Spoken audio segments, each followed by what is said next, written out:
these cars, and you sort of have to let them tell you what they want to do rather than you control them. Well, yeah, look, it's sort of, you've got to get them pointed in the right spot, you know. So if you're precise with them, everything seems to go pretty well. I mean, it's the moment you try to sort of get that extra few percentage out of them is, you know, that's what separates the men from the boys, I suppose. But you know, it's when you're sort of really driving them on the limit that you know, that slightest error tends to cost you in a big way. Yeah, just coming into the last 5 minutes now of this qualifying session. Bruce Tannock obviously still leading the boys away with a very, very, very fast time. I don't know if we can get all the lap times up on the left-hand side. John, that would be lovely. You can see all these boys and just how close these boys really are. Well, we're looking at that. It's half a second back to Tyson McAvoy in 16th position. It's half a second.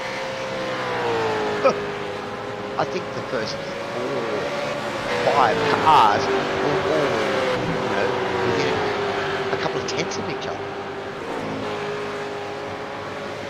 That is crazy.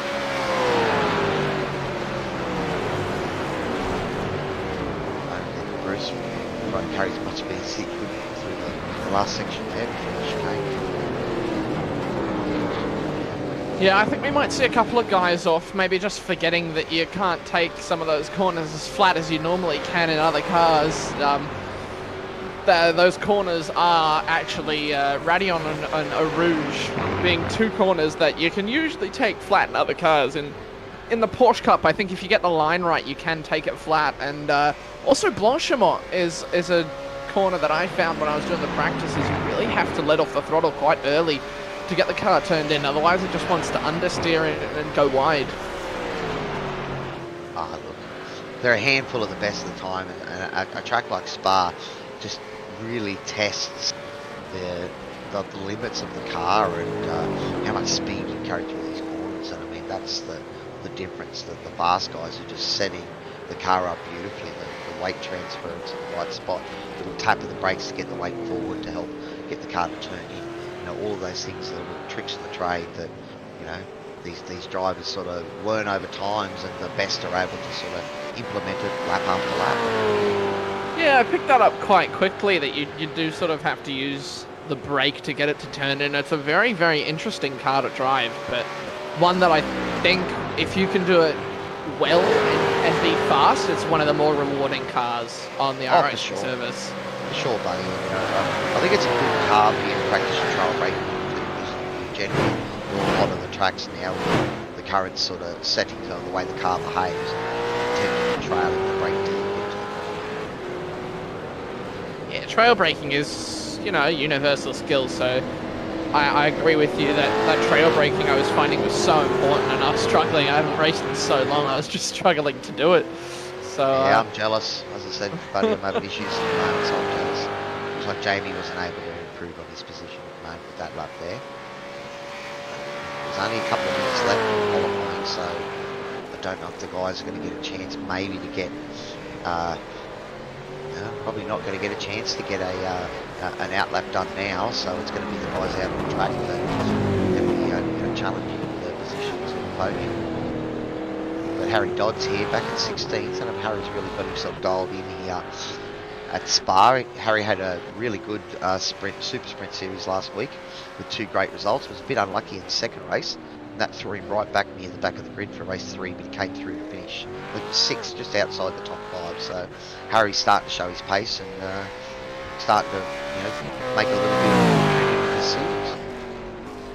Yeah, a couple of boys starting to show their pace. I don't know if there was any sandbagging going on. I highly doubt it. But those boys in the mid pack towards the back are really showing that they can fight as well. It's not all about the boys at the front, and they can put on a show for us just as much as those boys in the front. Oh look, we've had some interesting incidents that have happened over the last couple of rounds, and again, race controllers had to make a few different adjudications there, but we want these boys to be racing hard, and it's great when battles really, really do hard for 20th position or second position, first position. It's the battles we want to see, and these boys are racing hard. There's pretty good respect out there.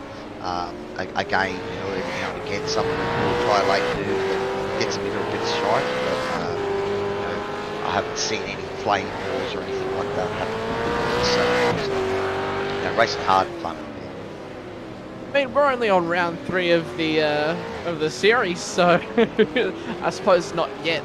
We haven't seen any wars commence or real rivalries. Because I know we're still waiting. We're still waiting on the dirt buggy from their teammates. Yeah, remember we did a couple of driver rivalries that were starting. I was just seeing the trail braking from Alex Court just up at the top there, and goes a bit wide, and that'll bring us to the end of qualifying. I don't think anyone is actually going to challenge that lap from Bruce Tannock. It is so fast. Almost 2/10 faster than David Kirby, so that'll probably give him pole. I'm going to say it's provisional pole for the moment, but that is an incredible lap to put him on pole. Just any time around the 220 is pretty good to get under the game. And as you said before, it's not as if this is an ideal hot lapping track. It's in the high 30s. And, it's going to get pretty greasy out there. And as we said before, I think the strategy. It's going to be interesting to see if anyone actually just opts for the 2-tyre strategy, because again, the V8s, the fuel and the tyres go on at the same time, so there's no major time to be gained, I think, unless you run a full tank right at the start of the race. I reckon it will be 2 tyres. I reckon it'll be 2 right-hand tyres, so both tyres on the right-hand side.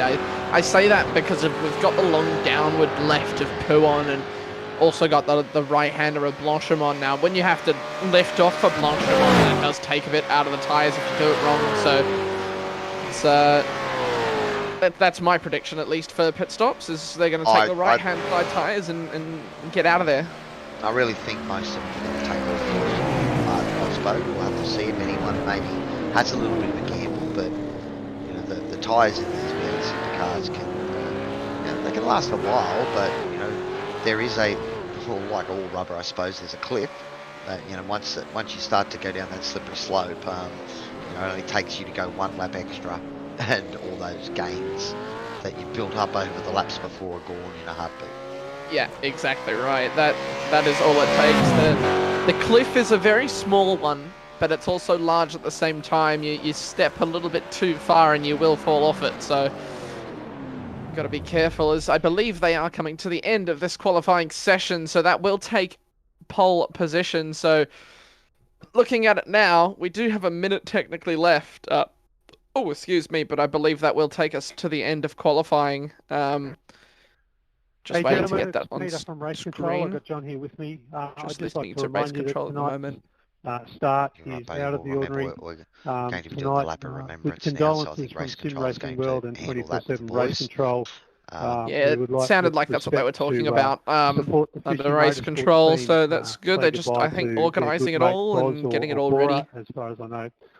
Look, we're all one family here. It should be a great race tonight. A sad occasion. And positions and teams for Bora and his family and all the guys at Fishy Motorsports. We wish you the best. The contribution that everybody makes to this society. And I'm sure Bora will be at the end. Can't really do anything to alleviate the pain the green that you're flag feeling tonight at the moment, does not symbolise the race start. The green flag tonight. We'd like to show our respects for Bora to the left or right of the family track and Lefty Motorsports boys to drive to the front. Our gesture here I will come forward in the safety car. Everybody else will follow me. And, we can have a we'll great do a lap racing in 2x2 formation, crossing the start-finish line. Yeah, exactly right. Just to take you through the grid now. So we do have Bruce Tannock taking out that pole position for Mag and Turbo Motorsports. An absolutely flyer of a lap. I can actually see some of the boys actually congratulating. They're also in shock, I reckon, from that lap with a 2:17.745. David Kirby for Fishy Motorsports taking out P2, the other front row spot, followed by Jamie Dyke also for Fishy Motorsports. So that's a good showing from those boys. Alex Court sitting in P4. He'll be one to watch off the line. He's got a good start on him, so it'll be definitely one to watch, followed by Blake Delaney, Troy Maguire, Michael Whiting, all Fishy Motorsports boys, followed by Miles Burgess, Kai Turner, and Matthew Scholes, rounding out the top 10. In 11th position, we've got Alec McManus with Team 3 Racing. I missed who was in 12th there. It's gone past. Thank you. Alan Dawson with Excalibur Esports in 12th. We've got Matt Stewart with Vast Motorsports, Hayden Norris, David Nash with Riot Sim Racing in 15th, Harry Dodds in 16th with Performance Sim Racing, Paul Warwick, Rhys Simmons, Armour Sharma with Midline Sim Racing, and Tyson McAvoy in 20th with Performance Sim Racing, Brett Wardby, Paul Gerlin with DSL Racing, and is that Dylan Thomas and Matthew Mundy bringing up the last 2 spots on the grid, both Fishy Motorsports cars. And I believe the plan is for the Fishy boys to come through to the front. So yeah, so that's exactly right. The plan is at the start they're going to go green in game, of course, and then all the boys will pull over to their respective sides, and the Fishy Motorsports boys will lead the pack away. So we'll just see that now as we're just getting up to our 5 red lights, I suppose, and yeah, there it is. So you'll see Bruce Tannock, everyone slowly sort of get away, and those Fishy Motorsports will boys will lead them away on the tribute lap. I'd say that this must be Bora's colour, that he used to race his Fishy cars, because we raced the Fishy cars in a different colour for the drivers. Might make our job a little bit more difficult tonight, buddy, but it's great to see the boys showing their. Yeah, you can see just how many of those boys actually did jump into that race, to see how important it was to them to show their respects to him, and they're all running the livery that says Rip Oz. It's very, very good to see, and as you said before, just condolences to their family and to his family, sorry, and wish you all the best. They're a big part of SRW racing here. We've got 9 Fishy cars in the Super 1 series. I think there's only a couple in Super 2s, but that's because this team generally produce some pretty fast drivers. I'm sure Bora had a lot to do with that. And so yeah, they don't tend to stay very long in our development series. But yeah, it's a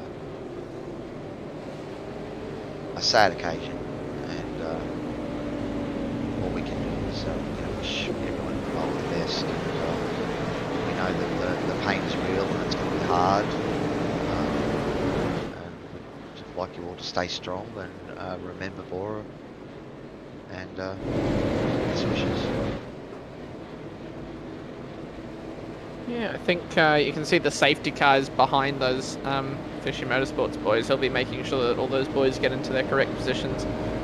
After this tribute lap, I'd say we just might go, just leave it quiet for the last little half, and once we go racing towards the end of the lap, we will come back to everyone and provide you with the quality broadcast that we usually do.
appreciate everything you've done for us. It means a lot. Thank you very much.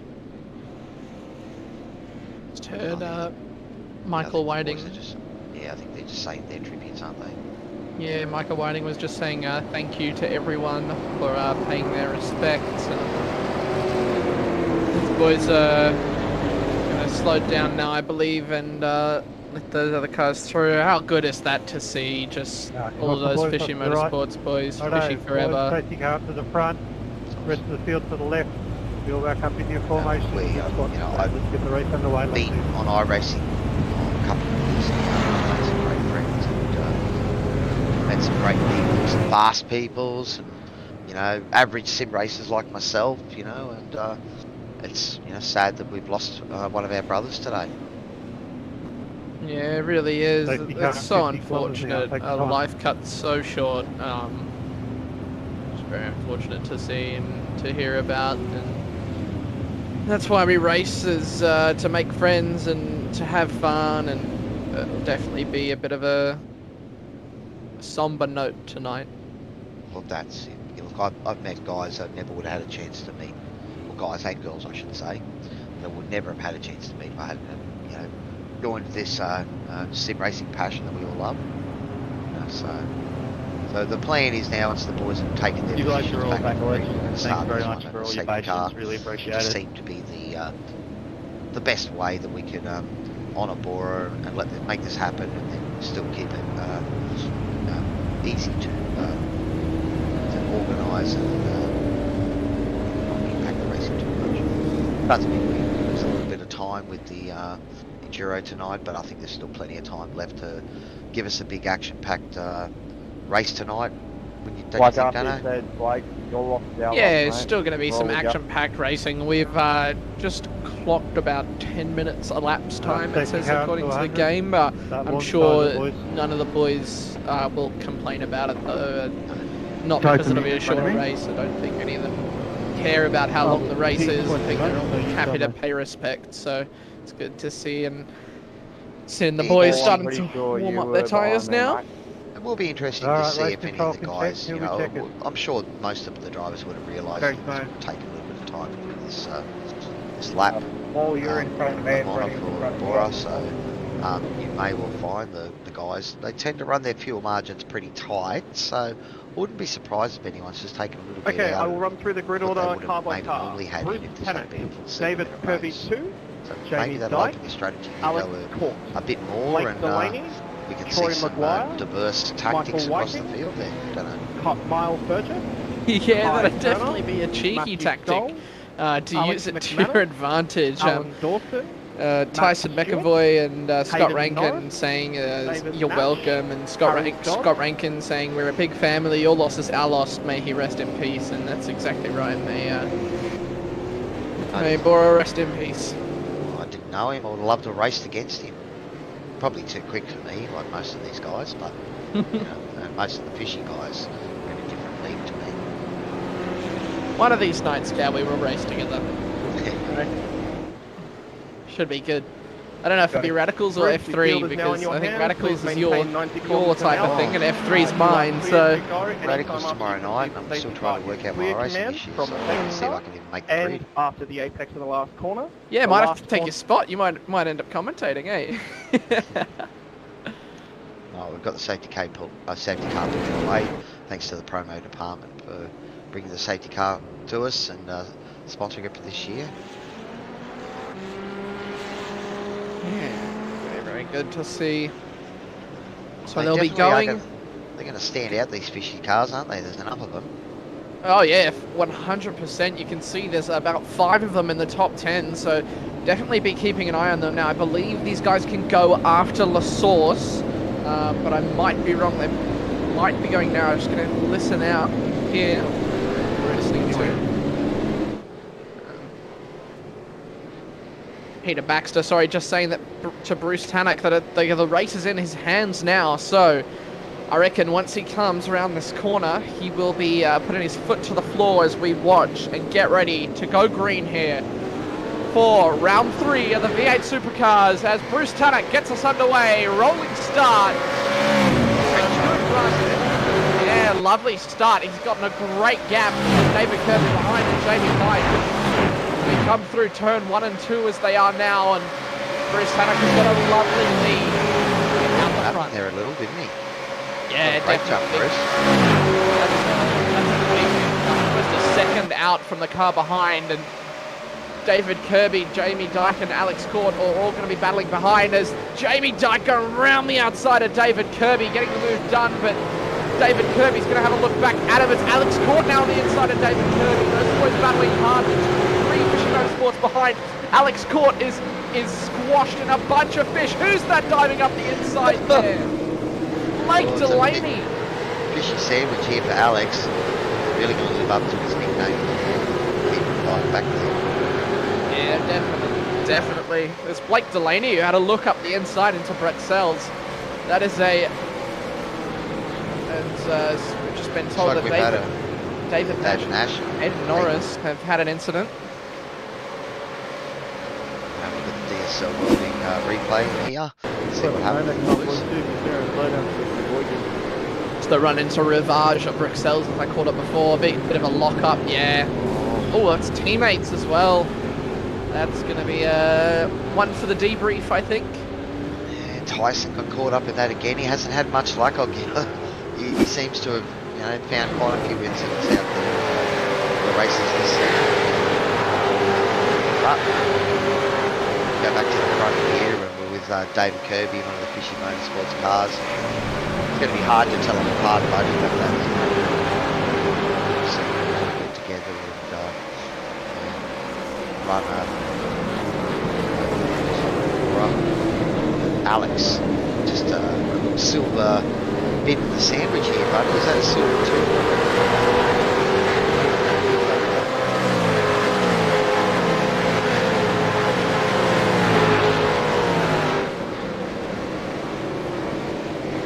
Alright, so coming round, just because that's the first actual racing lap. Starting to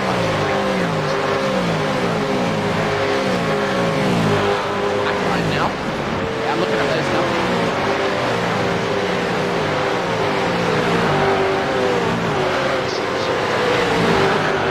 The actual investing hand for the break here from Alex Dawson, is it? Alan Dawson on Alex McManus. Got to have a look around the outside coming into Lake Coombe. Is he going to be able to break late? Looks like he's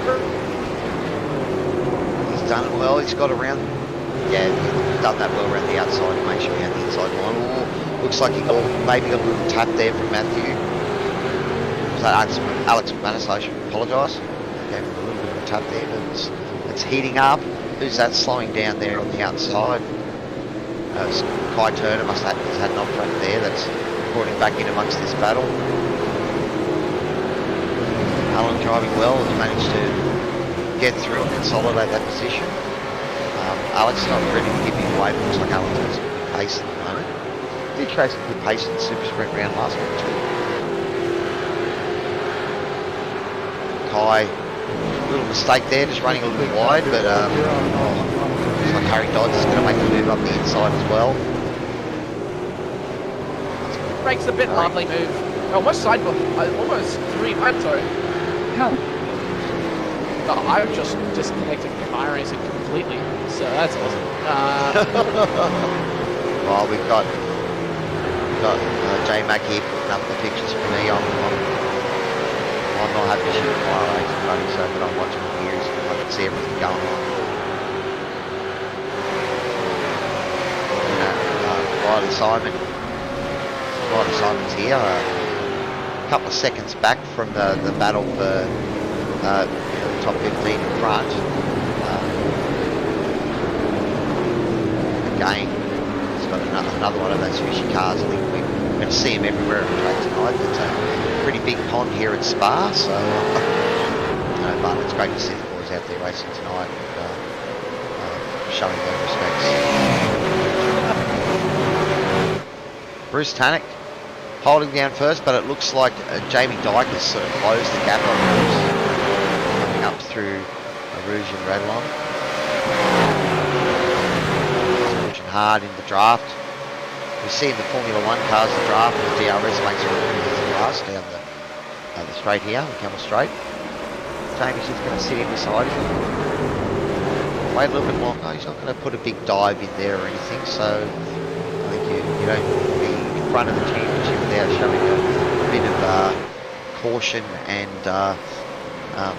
patience out on the racetrack. I don't know if we've still got you there, Dano. Yeah, mate. Sorry. That's all right.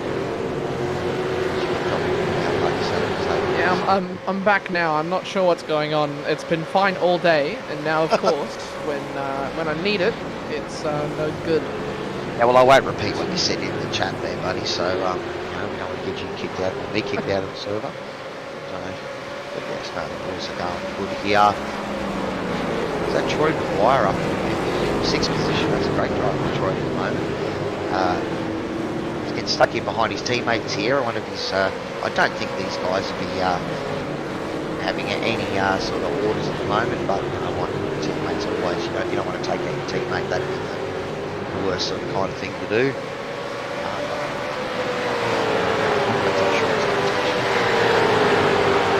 But it does happen. And we like to see the boys racing.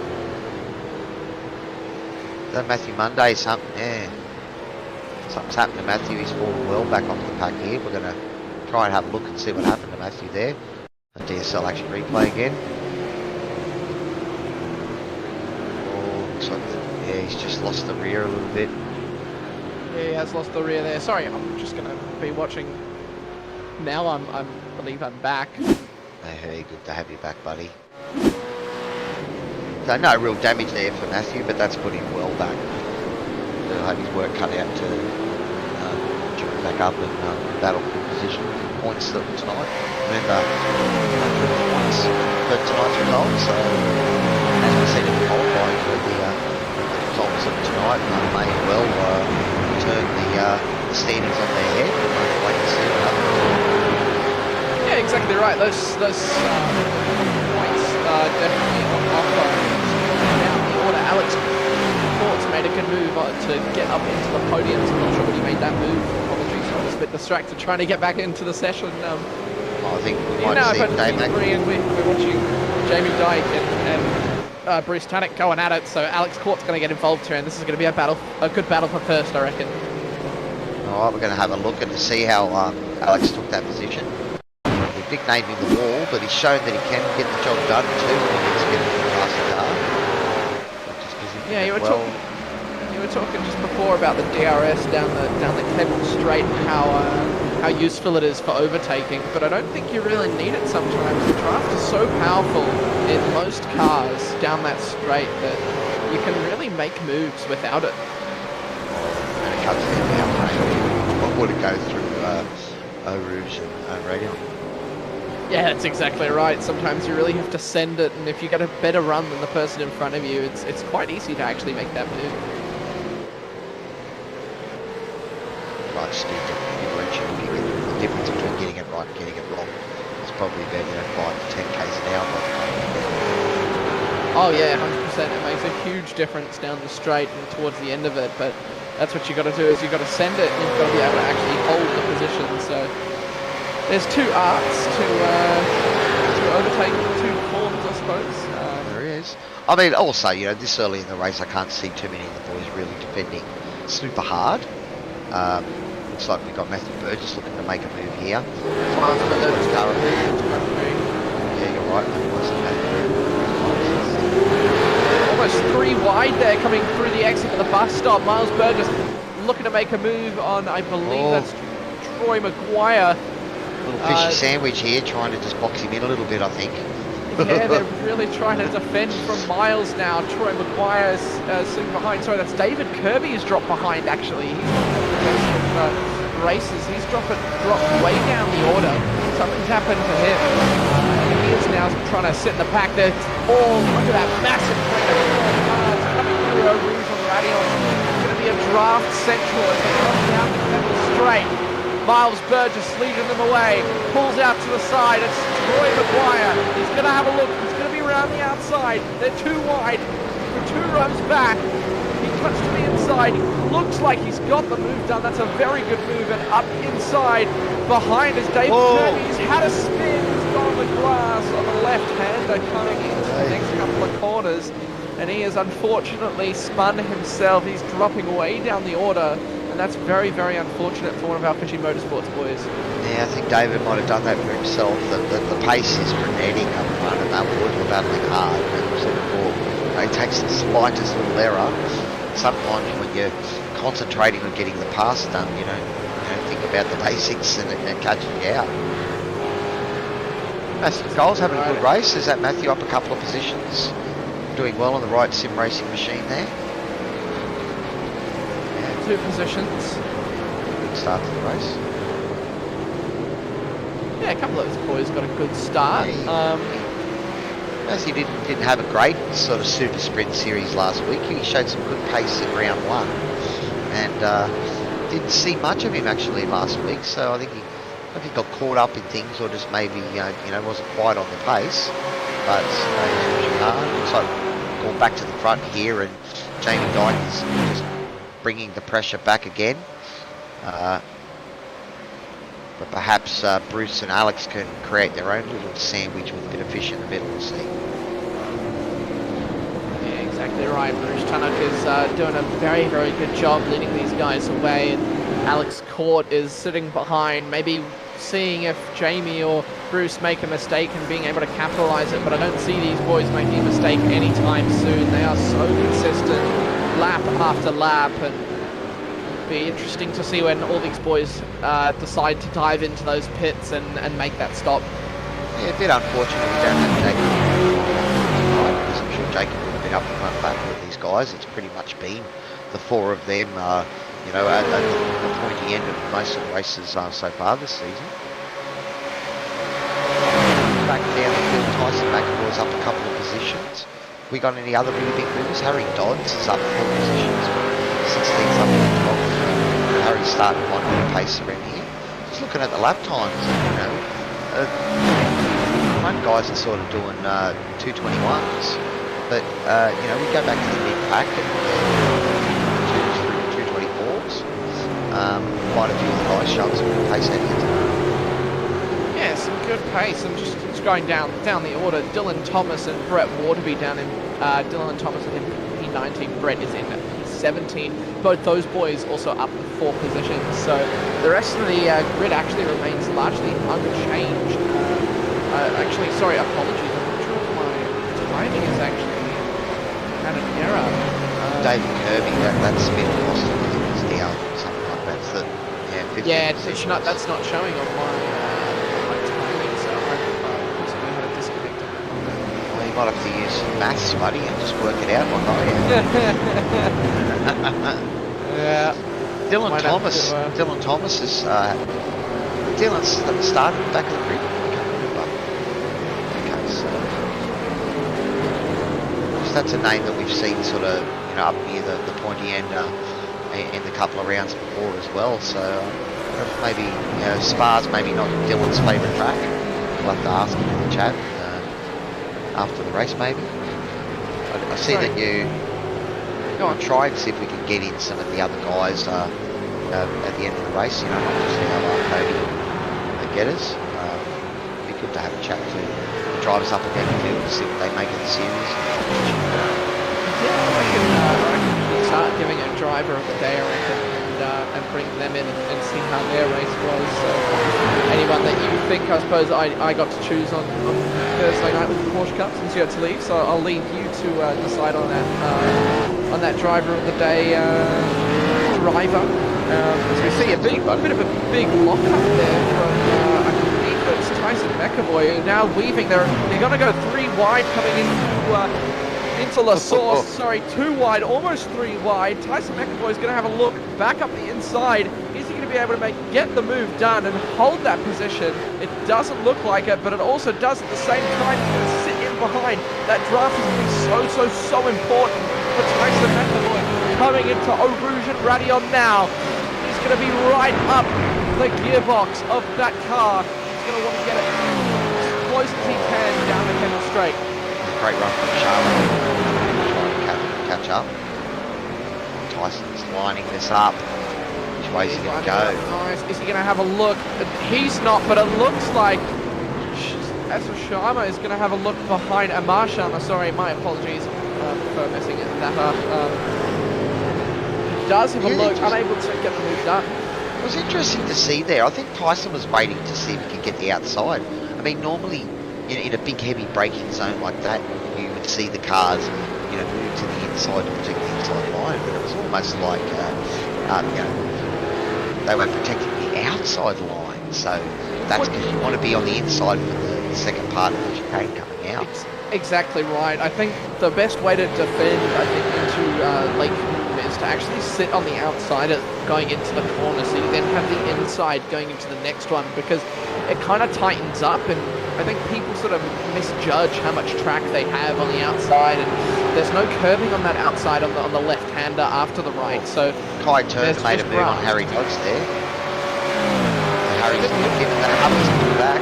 Yeah, not at all. They're going to go side by side coming into Blanchimont. You can see just how wide Harry Dodds is getting there, and he's unable to get back onto the behind or in front of Harry, but he's going to have a nice run down into the bus stop chicane, braking at that white line, and a big lock-up, unable to get that car stopped from Kai Turner, and Harry takes that position back quite comfortably.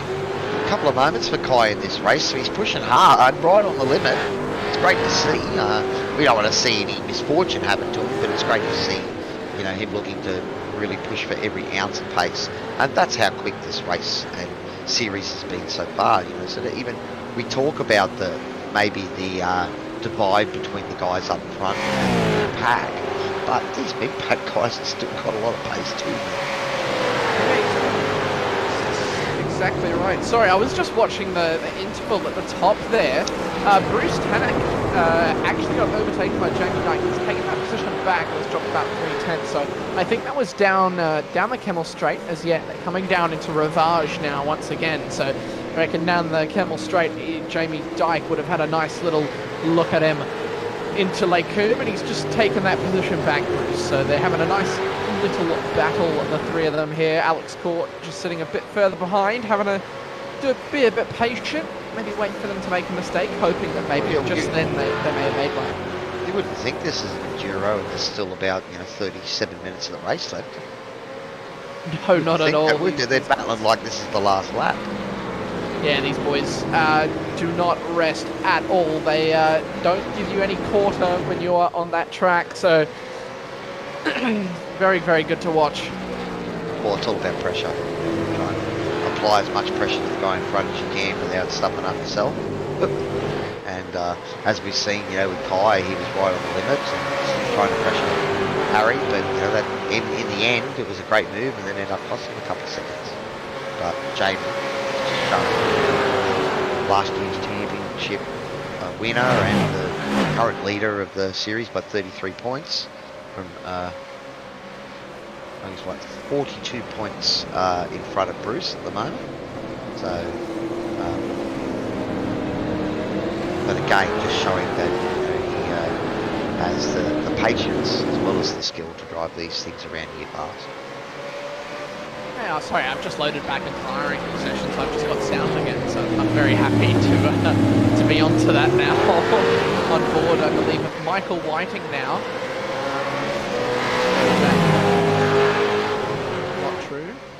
We're looking at Jamie Dyke at the moment. Thanks for the tribute to Laura and David. Facebook chat there, buddy. Yeah, thanks very much for that. And yeah, Miles is having a pretty good showing so far, Adam. So yeah, keep throwing your support, guys. And look at this 3 wide here, buddy. Alex Court. Look at that. We've had what a move up the inside. Both of them overtaking Bruce Tanak. Alex Court making 2 overtakes in one corner. He's just said sorry, Jamie, over the radio, so may have had a bit of contact, but Jamie's not going to let him have that position so easily. A nice move up the inside in Rivage. He's going to probably have a better exit. And then Alex is going to have the line through the next corner, so these guys are leaving absolutely all on the track. Jamie having words as well. I think it's fair racing between those two as they're going to come right now into Puon.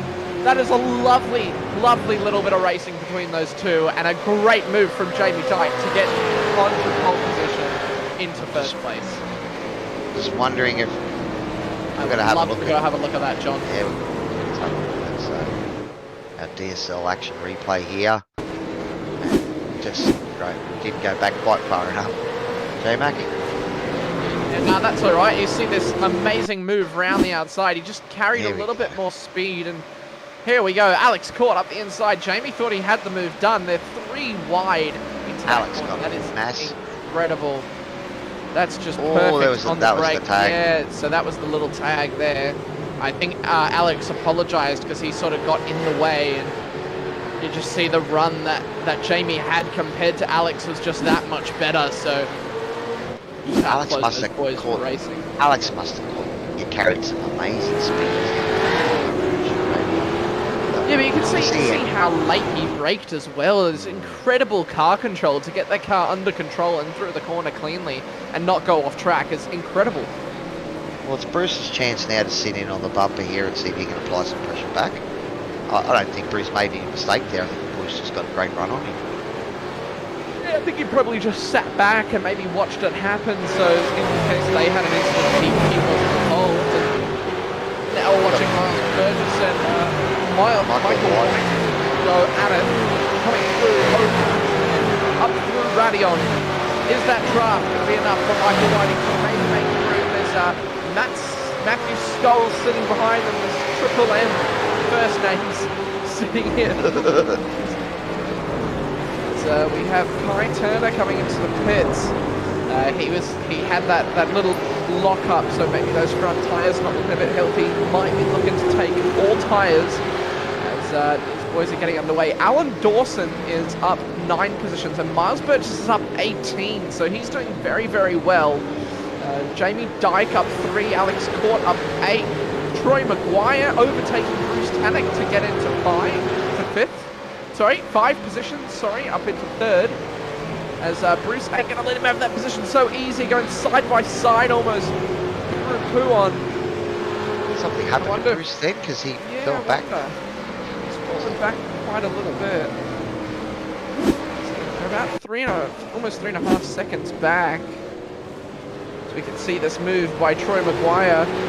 It's a lovely move. Yeah, just position the car very well to not let Bruce get any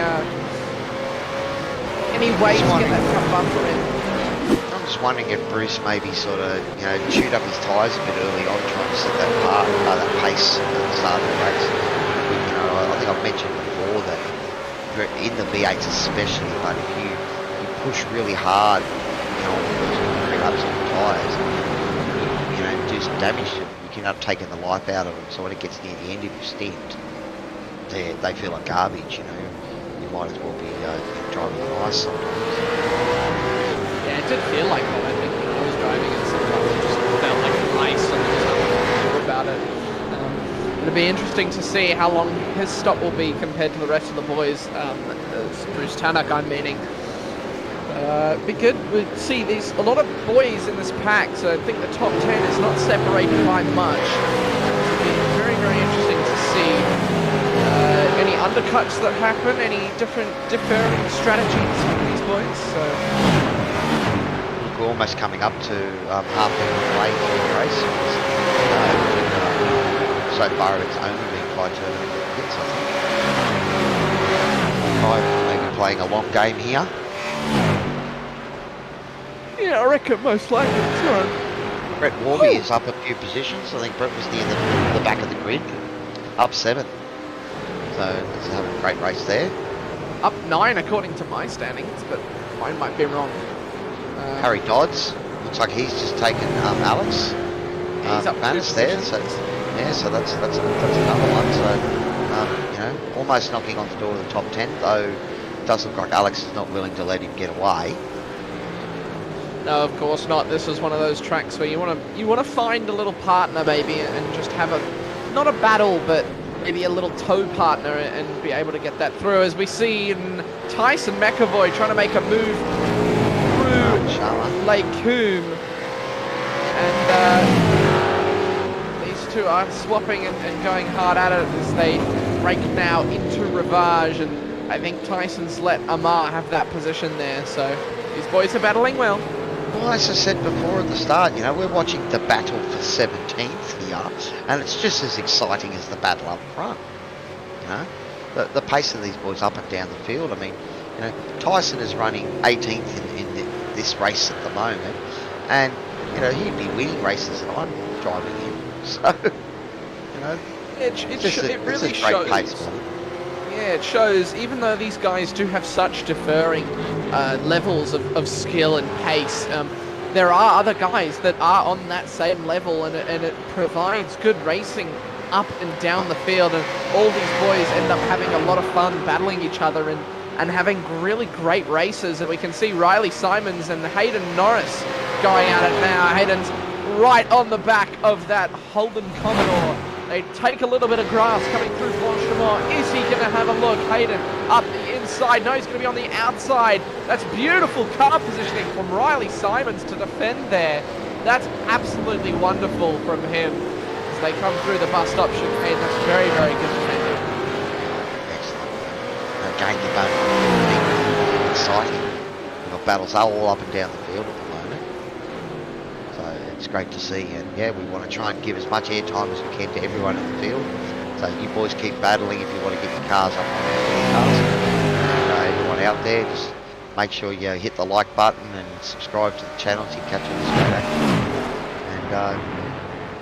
And Bruce Tannock and Brett Wardby as well in the pits. They're dropping down the order. I will listen in for a bit of race control there. Something's happened to Matthew Monday, so I don't know what's happened there. We're going to have a look, thanks to DSL, for a replay and see what happened to Matthew here. Something brought a bit heavy into the chicane by the looks of it. He's pulled off. Something's happened there. To make sure that he was out of the way, and it looks like he possibly disconnected, so... Yeah, something's happened there, so hopefully it's nothing too important in the real world. Acknowledged 605, we'll have... It's a bit unlucky. Matty's been a good racer. Hasn't quite been on the pace tonight, but yeah. I suppose you can put it to the equivalent of a mechanical issue, so our technical difficulties and problems with connections can be similar to mechanical errors with the cars, so since we don't really get too many of those. Well, it's also a bit hard for the wife to give you a tap on the shoulder when you're out on the track. It's a bit easier for you to do it when you're in the sim, so. Yeah, exactly right. Now we can see, you can just see on the left there, all those in yellow and orange is how close, so you can see there's a battle up front for P1 and P2, a battle for P7 with Miles and Alan Dawson, who's up quite a few positions, and Alex McManus is chasing down Harry Dodds as well down the fields, and Riley Simons as well, chasing down Hayden Norris. Exactly what we want to see, buddy. Again, this is an enduro race. You wouldn't think it the way these boys are racing. Jamie Dyke in the pits. Sorry to interrupt. Continue. Hey, it's all good, buddy. I was going to take a chance for a drink then when you jumped in. We can see another one of the boys going in. I believe that is Alex McManus going in to the pits. So these boys really starting to jump into those pit stops now. 39 minutes gone. So there's about, 20 minutes left? 30 minutes. 30 minutes. My apologies. About half an hour of racing left to go, and so we're probably, given we had the 10 minutes for the tribute for Bora at the start, so this is probably about halfway in the race. Yeah, it's about an hour-long race, I reckon. So yeah. Generally, these guys try and maximise the tyres. The tyres are so important in these cars, whereas some of the GT cars you can get away with double stinting for various tracks. The tyre cliff, I suppose, or the grip cliff, we should call it.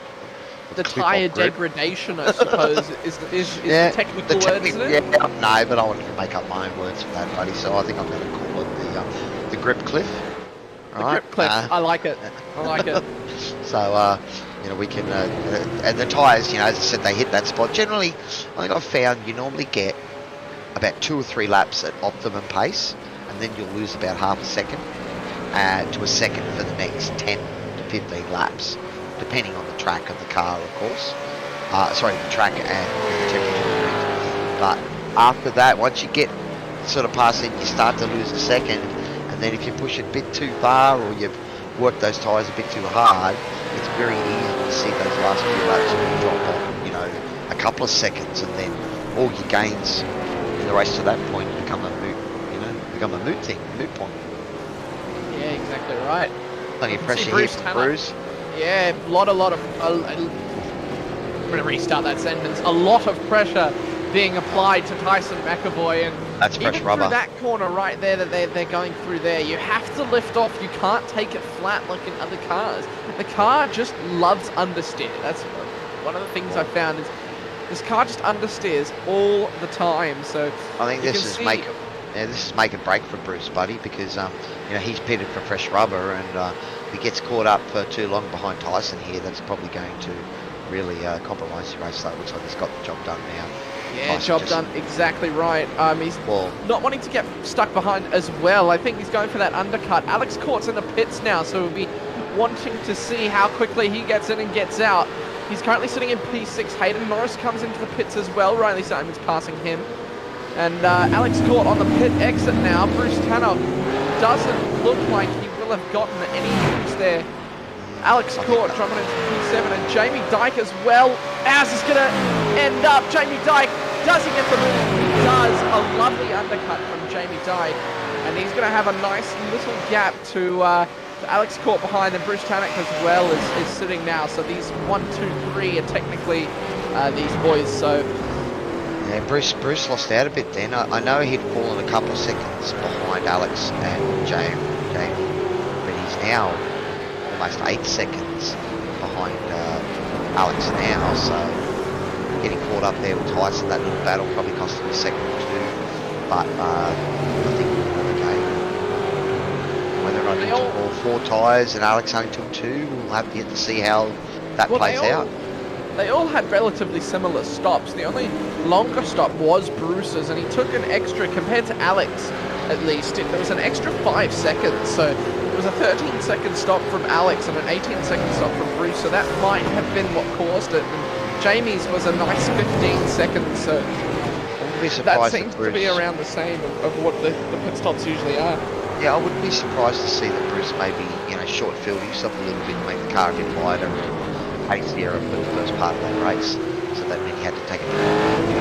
As I said, you know, with those pit stop times, buddy, I would really think that everyone's changing all 4 tyres. I think to only do 2 because more than likely requirement to put in, because these cars you can do tyres and fuel at the same time. Something's happened to Alex, we've been told by J-Mac. We're going to have a bit of a look at that on the DSL replay and see what happened. He was having a great race at this point. Yeah, Alex was doing quite well. I'm just not too sure what's happened there. He's coming into Rivage there. Sorry, not Rivage. There. That's much later. That's after Pouon. So no, that's hang on. You might be right. That might be Lacoon. No. That's after Lacoon. That's after Pouon. Yeah. Yeah. So exactly right. So that's a bit unfortunate. Maybe he got a bit heavy on the power. I think he just caught the grass there on the inside, but looks that replay. I think he just got the right front on the grass and that just unsettled the car. Doesn't take much to unsettle these. No, absolutely right. I think I braked in a straight line and the back end just loved to just turn. So you got to be so careful if this car's driving them. These guys, I've got so much respect and awe of these guys driving this car. Just watching the Vast Motorsport beasts of Matty Stewart having a good run. We're in 11th at the moment, but we've still got a couple of guys that haven't done their pit stops yet, so we'll have to just wait for all of that sort of plays itself out. But it looks like we've got a nice bit of diversity amongst the pit strategy amongst the guys. I think, as we said, I think maybe Bruce Tannock ran light at the start, a bit fast, up to 20 in. I think these guys running deep here. tyre still running out there. Yeah, Blake Delaney and Miles Burgess coming into the pits now, and the average time lost, the total pit lane time is on average around 40 seconds, so it'll be interesting to see how far these guys drop back. I don't think it'll be much. Miles Burgess is up 23, sorry, I do apologise, not 23 positions, 21 positions as we stand in P3. Still pretty impressive when you say 20. Yeah, no. Yeah, it is 20-something.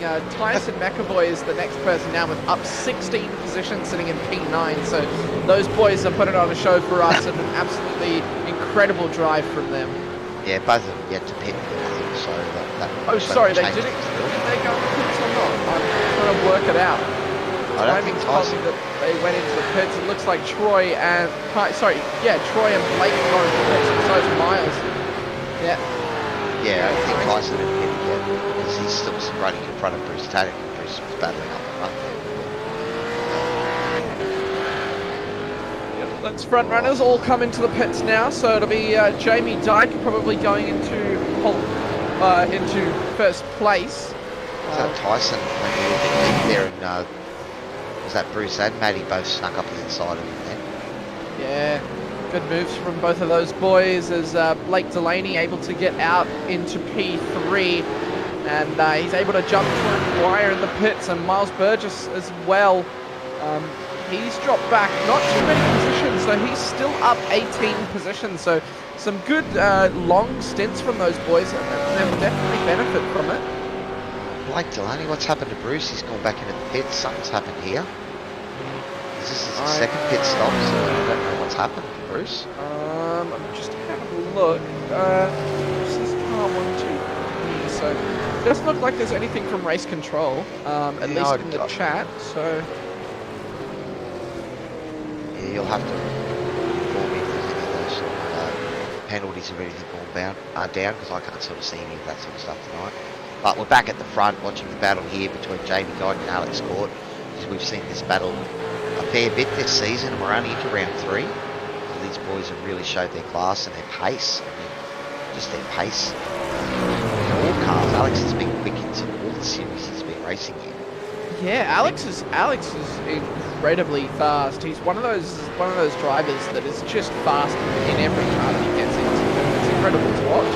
Well, as he told us, you know, so 3 years he's done 20,000 odd official races, you reckon, or laps, official laps. So this is a league, so we don't know how many league runs he's done, but he's definitely probably crammed a fair bit of his time and energy into iRacing to get this sort of pace. Yeah, and that's one of the great.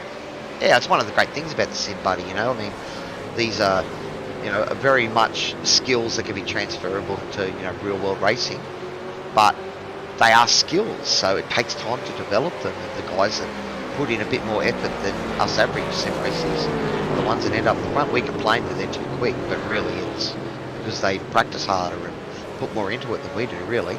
And there's always a bit of natural talent too, so there's always that smart ass young kid that's just quick. Yeah, always. I know there's a couple of really quick, like 7, 8K drivers who are still under 16, and it's so frustrating because I've been in races with them, and they're not so much cocky, but they are at the same time. They know they're quick, and so they feel like they have a certain right to the track, so you can't battle them. They make us feel pretty old, man. They make us feel pretty old sometimes. Yeah. I think I'm quick sometimes, and I'm just nothing against those guys. Here's someone who is really quick, Miles Burgess, having a great run here. And he's got to slow down through a Rouge there, I would say, or coming over the top of Radion. And that's cost him. Sorry, I was about to say, that's Radion actually. So it's usually at the top of the hill where people take those penalties. But he's bled that off quite well. He's only dropped 2 positions, so he's still able to attack Matt Stewart and Matthew Scholes as well in front. Sorry, I was thinking of Michael Whiting in front of them. So there's 4 M's, so it gets a bit confusing. There's a few of them there. It looks like I think that's pretty much everyone that's done their pit stops now. So with the grid is settled sort of back out. Didn't have any timings. And again, we're back looking looking at the battle for 16th with David Nash and Arma Sharma.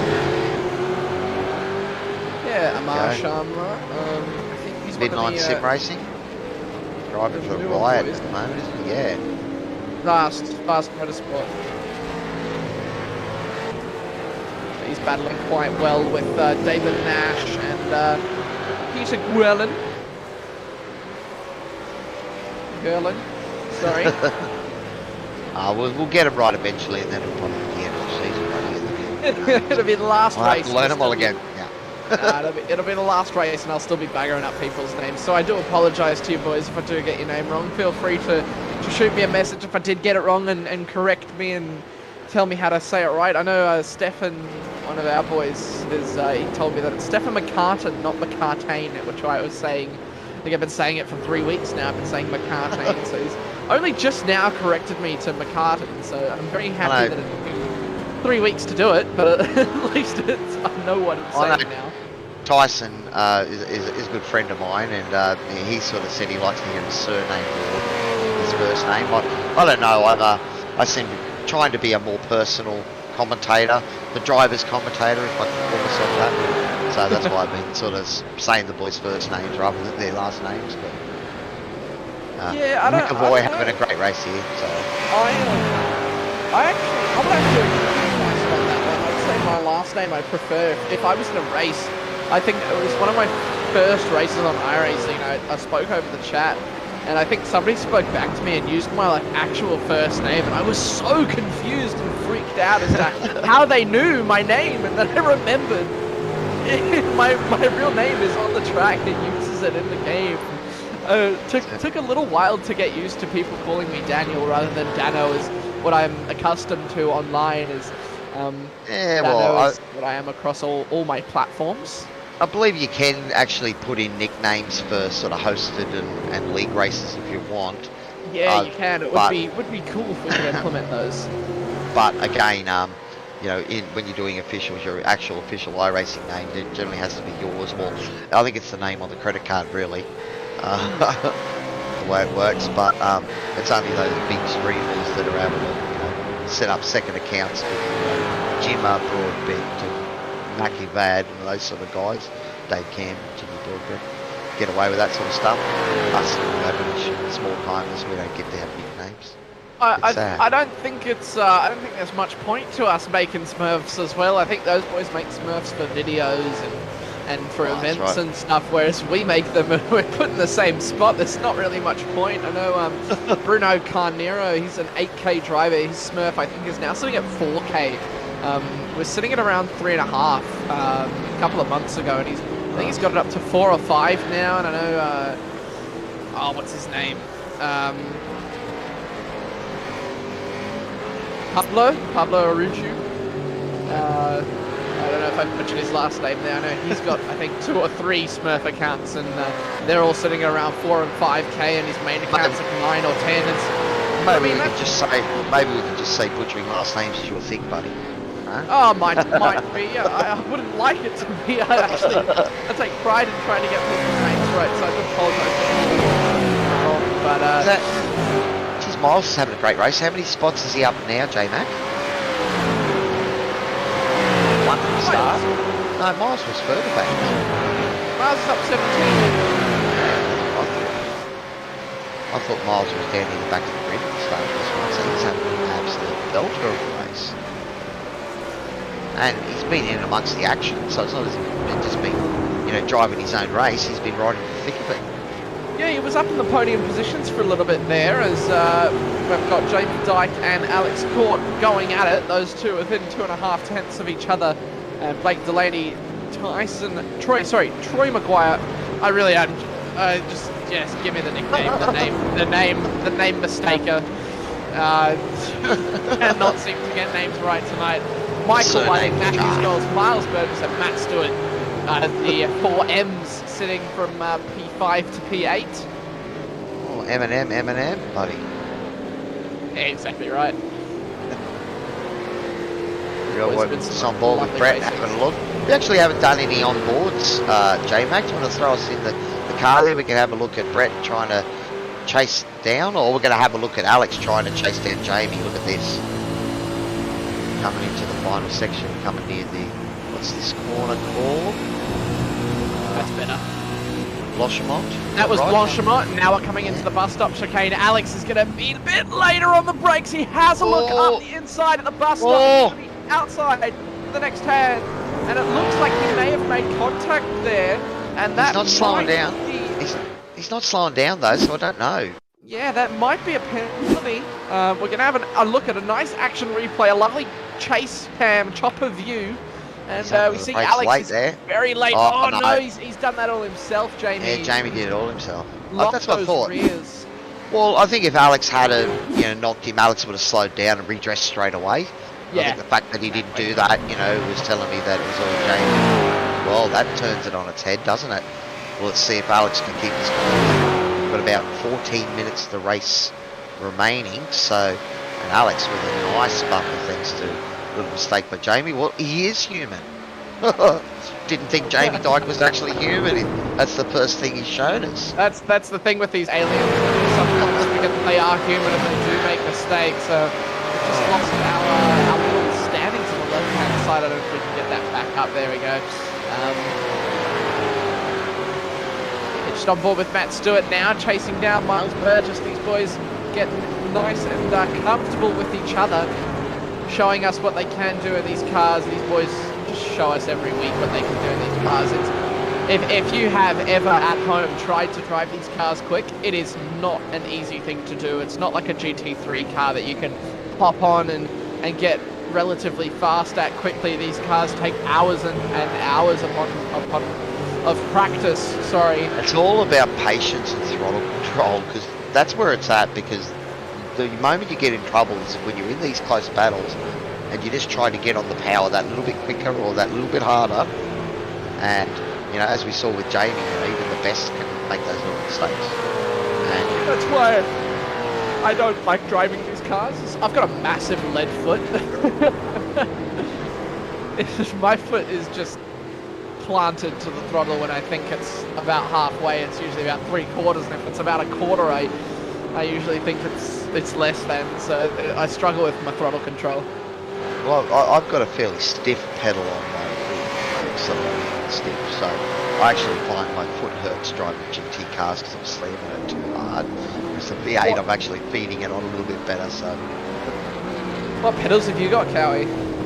So I got my pedals out of a guy in France called Simfield, and effectively similar to the Hoogenspelt Sprints.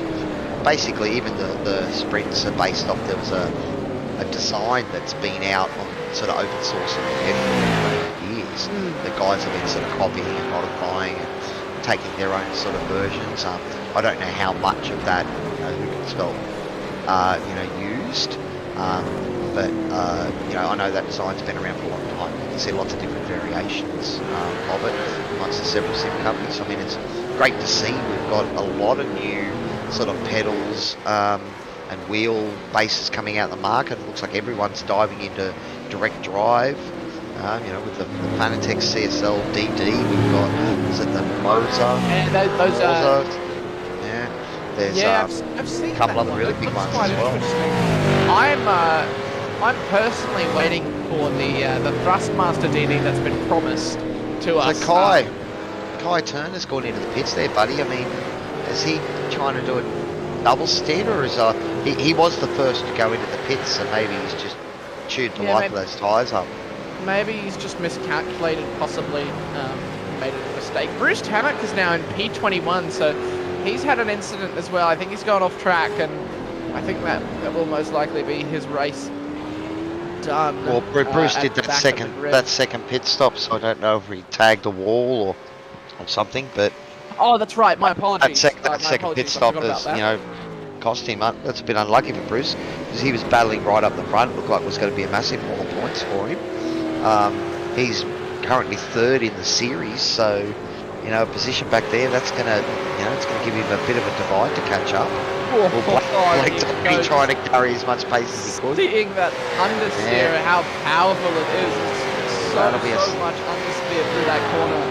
And that'll be a slowdown for him too, so he's trying to bleed it off as best he can. But yeah, look, these boys are pushing hard. We're inside the last 10 minutes of the race now, so the guys that have managed to drive around Spa nice and cleanly and save up those 1Xs, those incident points, might be able to just push a little bit hard. Because there are places where you can, you know, do a cheeky little cut of the corner, cop a 1X, gain a hit more speed and not get a slowdown. You know, I suppose it's all about moderation, isn't it? Well, who's that? The red dick there. That's Blake Delaney as well, again off, I believe. No, that was Troy Maguire, the red dick there. Yes. Yeah. Troy went wide and Troy was running in third there and Blake jumped that spot, so I don't know what happened to Troy there. Perhaps we get J-Mac to give us a little bit more and see what happened there. No, sorry, it's Dylan Thomas. The 818 car is Dylan Thomas. So he was just getting out of the way. Just let him get out, getting out of the way. Maybe wanting to work together to maybe catch up to Alex Court or Jamie. And those Fishy Motorsports cars, you can see they're a force in numbers. They're going for them. We can look at any of the last few laps, because I think Jamie's sort of starting to close that gap up with Alex there. Oh yeah, he is. Yeah, so he's taken a second out of Alex's lead over the last couple of laps. Harry Dodd's here making it 12th on Brett Warby, I should say. Yep. Pushing hard.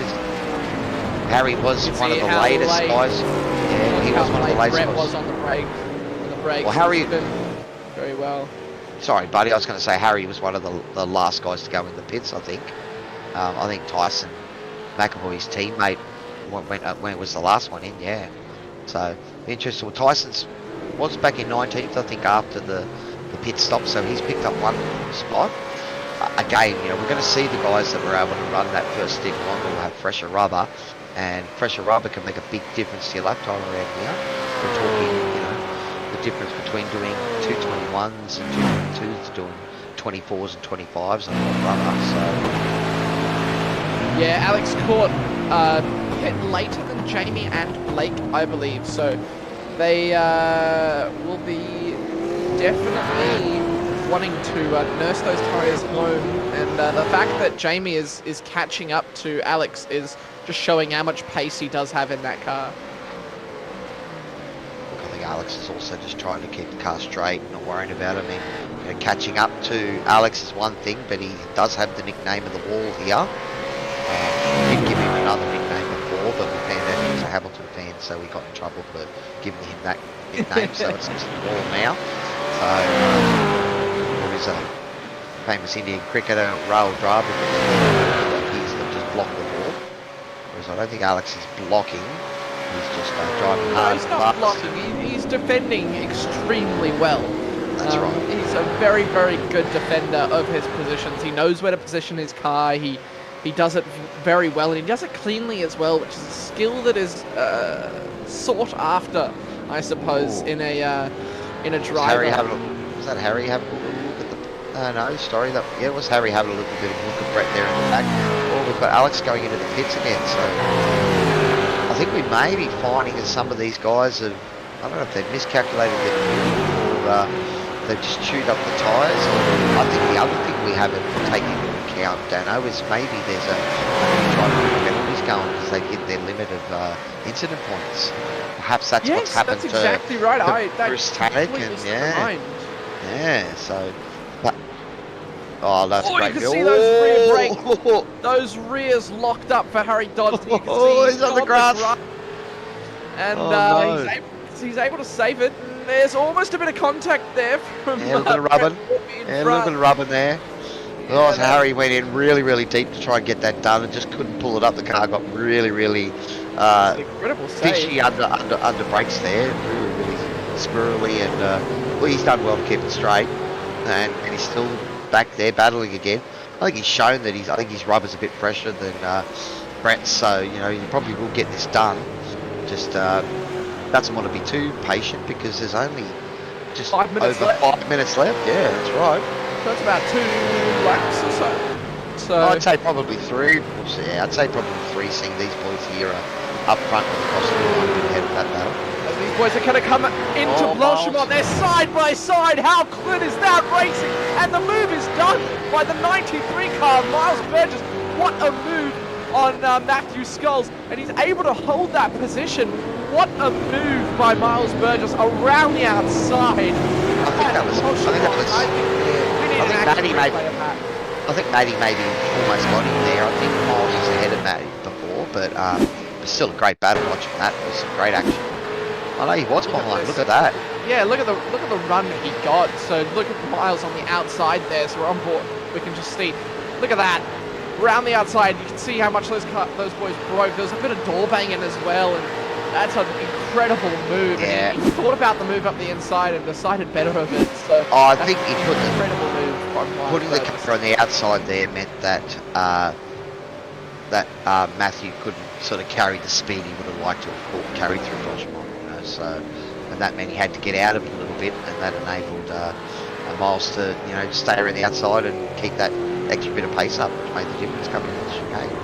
I mean, that really showcases how much skill and respect these guys have as drivers. I was struggling to go through Blanchimont as one car, let alone have two go through it. So that is some incredible racecraft from those boys, and that's just awesome racing we love to see. Well, in the V8s there, you actually sort of let off and you shift from 6th back up to 5th, and almost use a little bit of engine braking just to slow the car down enough.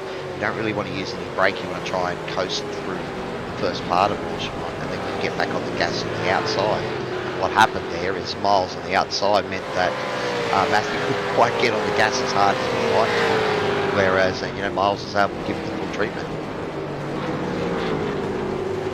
Alan Dawson having a great run, isn't it? Looking running in 9th at the moment, battling hard with Matty. 9 positions as well. Yeah, well, I think that, you know, Miles and Matthew have, you know, that battle up ahead is just sort of spread out a little bit, and we're come back a couple of positions to watch Alan battle hard and put the pressure on the Vast Motorsport machine. You can see he's going to look around the outside. On the inside, could we have another side-by-side through Blanchimont? Almost. I think he's just thought better of it, but he's going to have a look at him up into the bus stop chicane. It's going to be on the outside. They are side-by-side. It's Alan Dawson and Brett Wardby. Sorry, not Brett Wardby. Sorry. Matt Stewart. Sorry, I'm reading the standings wrong. Really out getting these names wrong tonight. I do apologise, guys. That's alright, just have a laugh about it, buddy. That's all. We're all having a bit of fun here. I'm thoroughly enjoying my experience with Sim Racing World and all the... Bit of contact! They are going to be side by side coming through Blanchimont again. He's right up to the gearbox of the 91 car. Look how close these guys are. It's a three-way battle. They come breaking now into the bus stop chicane. David Nash. David Nash. Great move by David there. Awesome racing. It's really heating up in these last 2 laps for now. Look at Arma Sharma. He's not giving up either, the Vast Motorsport. He's got a fair bit of coverage tonight on the TV. The Vast boys have been putting on a great show, so we get to show their cars. And nice little bit of a lap tap there. Yeah, that was a bit of contact, I reckon, from Arma Sharma. Rear. Oh, Alan's got Matty Stewart, so we might see if we can have a look at that, J-Mac. Have to be quick about it because we're getting near the last minute of the race. Oh, he's just... Matty's just gone a bit wide there. Oh, he's done well to keep that out. He could. I think Alan maybe saw his light flash before his eyes there. Yeah, Alan may be forcing an error there that maybe... Jamie and Alex, something happened here. Is Alex is blinked? Yeah, I think Alex has just blinked out there a little bit, and that maybe gave Jamie a bit of a... Well, Jamie's dropped the gap down to under 1.5, 1.4 seconds. Yeah. I'd say that these guys will be on the white flag next time around. Well, that was... that gap was 2.5 seconds not too long ago, so those boys are absolutely killing it. Let's just hope this is the white flag lap and it's not the final lap. The time's not up yet, so it's a white flag. Yeah, it should be. It looks like these boys will just get across the line. Yep. keep an eye out for Barney and see if he's waving that white flag. No, that's a checkered. That is the win for Alex Court. There you go. So we were wrong there. Alex Court taking the win for this endurance race in the DSL Welding V8 Supercars Super 1, followed by Jamie Dyke just behind him, P2. I reckon another 10 minutes, 20 minutes, and Jamie Dyke would have had that position, and Blake Delaney capping out the podium in P3. We actually got that right this season. We seem to be calling white flags as the last. We call a white flag and it's a checkered. So I think we've got it right once. Look, we're just getting so engrossed up in the action, buddy, that it just happens, I suppose. And we don't want these races to end. The boys are pushing hard. It was just getting exciting there, and the thing's over. And that was an enduro. Yeah, it really was starting to pick up there, and just sort of stopped there. So, who do you reckon is your driver of the day there? There's some really good, outstanding performances in that race. So, I've got Miles Burgess at up 18 on 9 and Alan Dawson up 10. I think it's going to have to be Miles if he's battling hard at the end. There's some great battles with him. And up to 18 positions. That's a great effort. That's what it says, yeah. Oh, wow. We might see if we can get Miles in to have a chat. Where's Miles finished? He's finished P6. It looks like the Fishy boys are going to line up for a final tribute. So that's great to see. Or a little bit of a drift. Who's that? That's kind of a bit of a drift. Can't really. Race control. Well, even though Alex has sort of taken out that race, I don't know if Alex will do any burnouts or anything tonight. I think he'll leave it for the Fishy boys to lay down some rubber.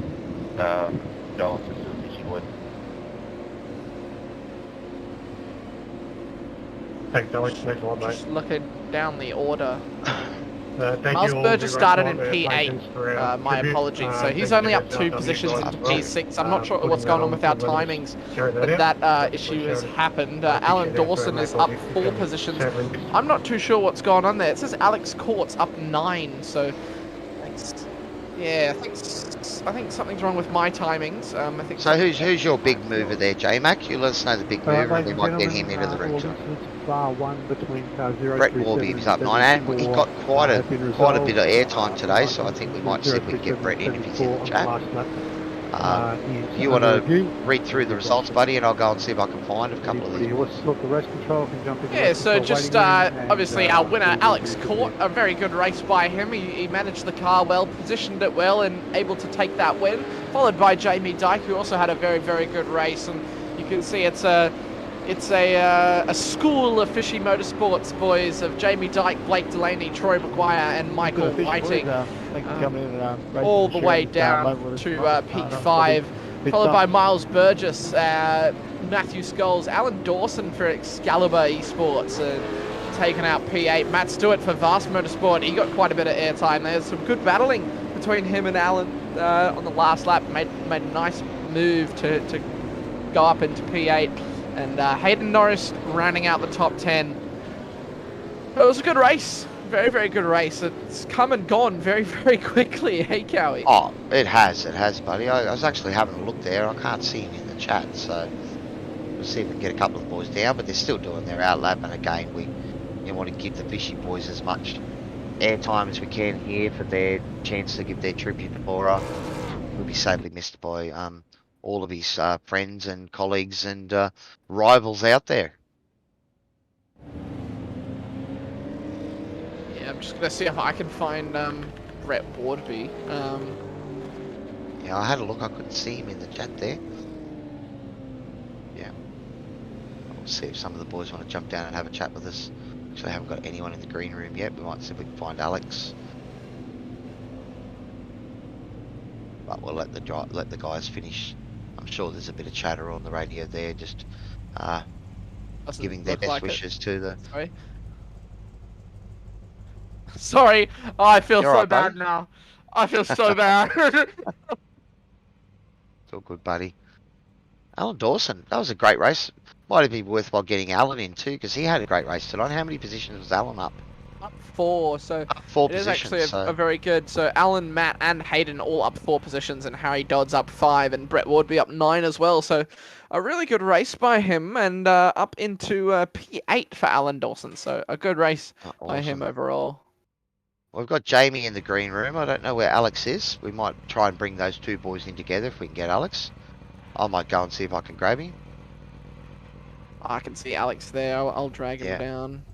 Well, I was going to ask him first. Before you just drag him, I'll be back. Nah, you just drag him. You just drag him, mate. Oh, dear. That's what I do, at least. I just drag him down. Doesn't look like I can actually drag him down. I think Alex mentioned something about Christmas coming or something, so he'll be here in a moment. Well, we might drag both Jamie and Alex in together. And Blake's there, so you want to bring all three, and we'll try all three of them together, right? Yeah, I reckon that'll be good. Get them all in together.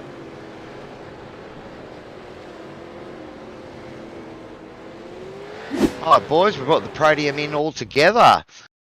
Alex, our winner, Jamie and Blake. Well done tonight, boys. Thanks, mate. Cheers, Kelly.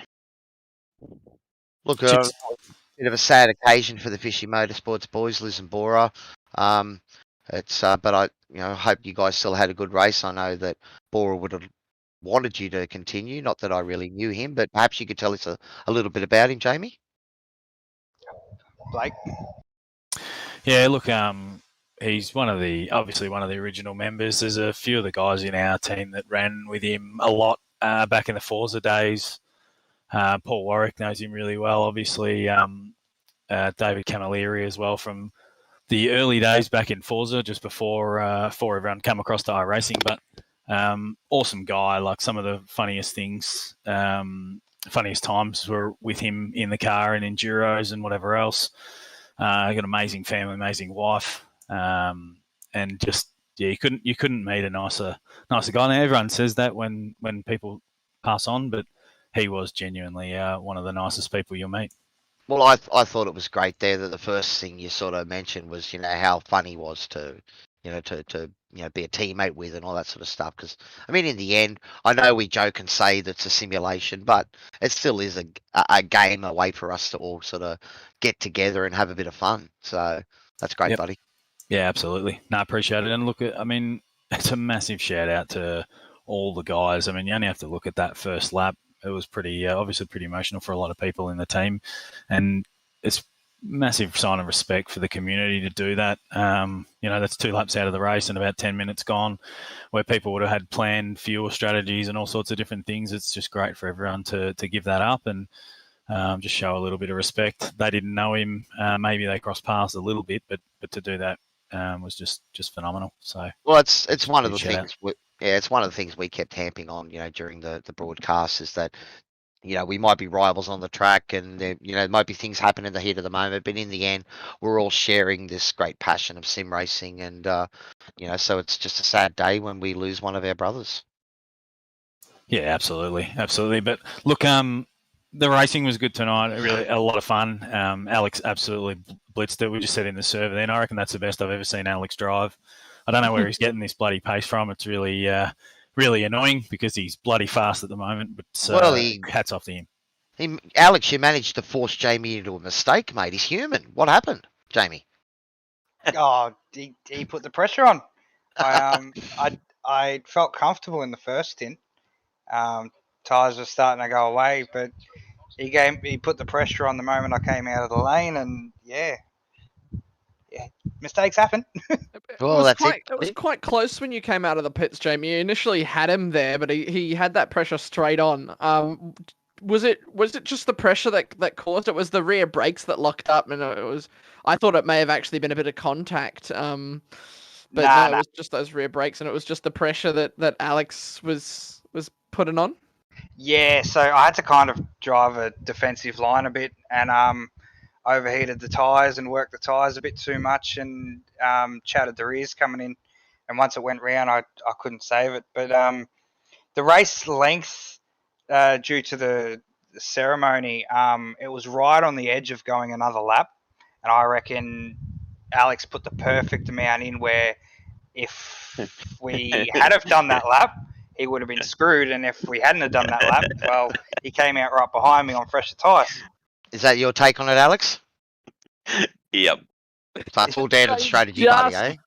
So he's just filled up that fuel perfectly. So I suppose that's a good strategy call, I suppose. Well done, Alex.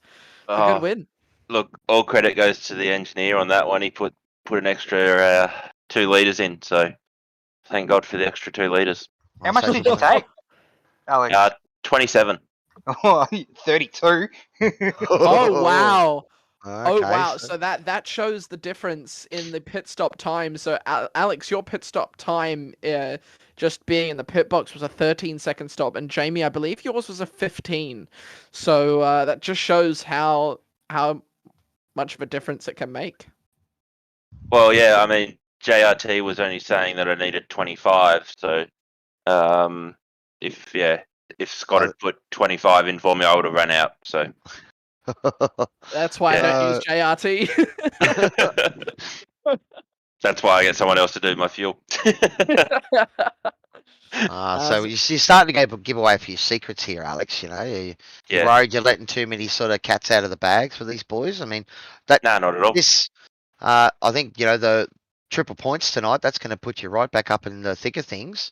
I wonder if you're going to get enough to leapfrog Jamie. We'd have to look at the math a bit later. But is there anyone you'd like to thank, Alex? I'll give you the mic, buddy. Anyone you'd like to thank and a shout out to? Look, obviously, first of all, I'm going to give a shout out to all the fishy boys. I didn't know the guy who passed away, but credit to all those guys for racing tonight and the tribute they did for him. Condolences to all you boys. Obviously, we've got all our sponsors.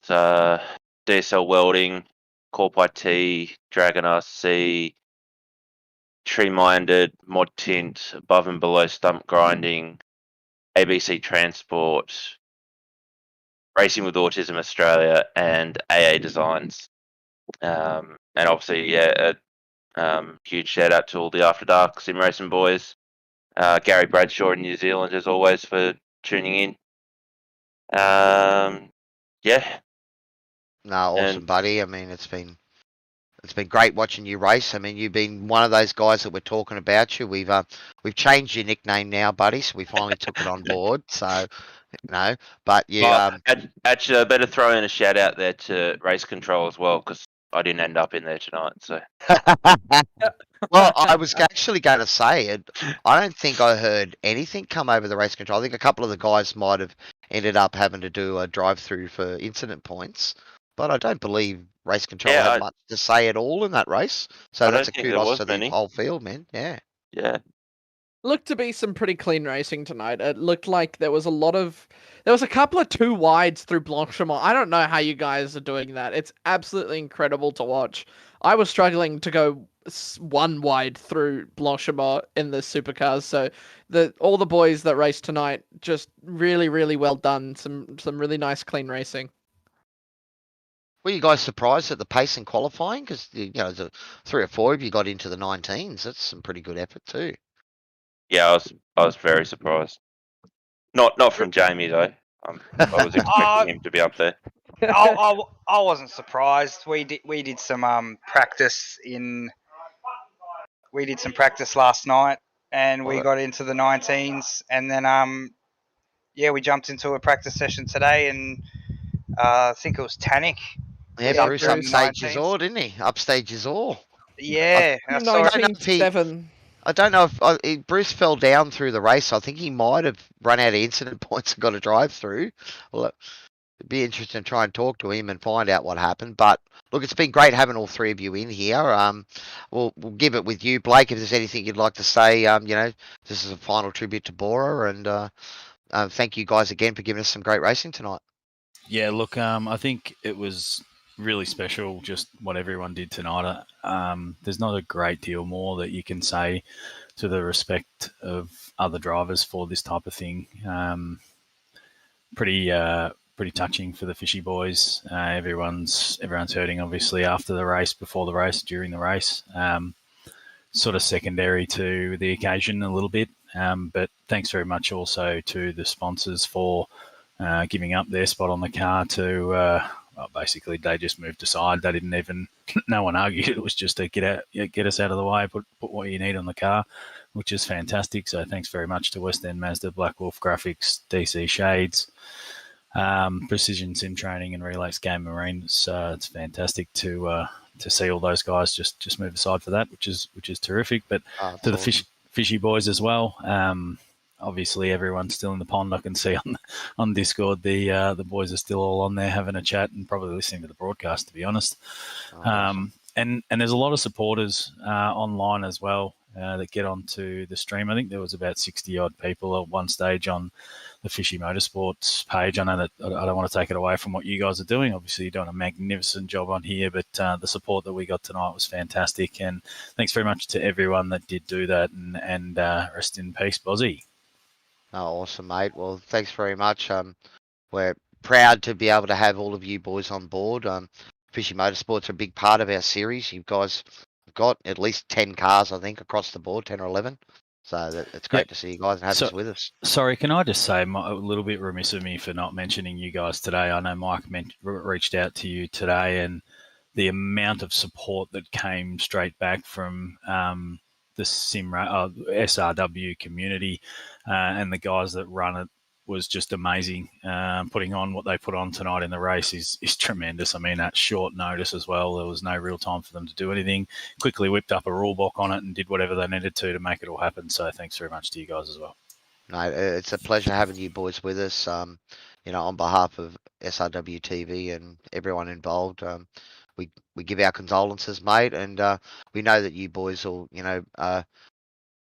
make your way through it, and I'm sure the support in the Fishy Garage is going to be huge for Bora's family and all that. But if you could pass on our wishes, that'd be great, buddy. But thanks very much for entertaining us tonight with some great racing, and hopefully, our gesture at least can mean something to you guys and the family.